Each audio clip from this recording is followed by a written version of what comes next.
Algae have the potential to replace our dependency on fossil fuels. They produce lipids at a high rate while depolluting our air, but to make algae economically viable, everything about the population dynamics of its growth need to be studied. This project studied the effects of a cold snap on both single and multi-species systems of algae. The question was, can growing multi-species systems of algae, as opposed to growing species isolated, lead to more robustness and higher ability to recover when faced with drastic condition changes? In this experiment, there were 7 photobioreactors. R1 consisted of Mikaela vulgaris, R2 consisted of Synodesmus obliquus, R3 consisted of Pseudocurtionariella subcapitata, R4 grew both SUSI and SO, R5 grew both SUSI and CS, R6 grew both SO and CS, and finally R7 was a combination of all 3. The bioreactors are run as chemostats.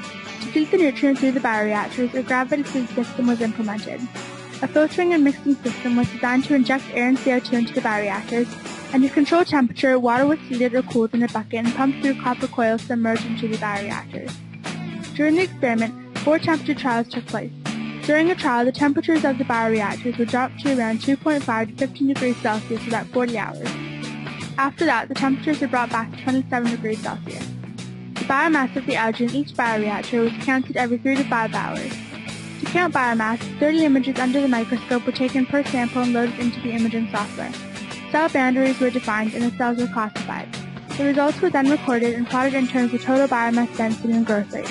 Over 1.25 million cells were counted throughout the experiment. As you can see in this graph, the growth curve for the bioreactor with all 3 species is much less variable. This was confirmed in Trial 4. This means that the knowledge of biodiversity did apply to the unnatural systems in this experiment. The multi-species algae systems were much less variable during the cold snap than any other system.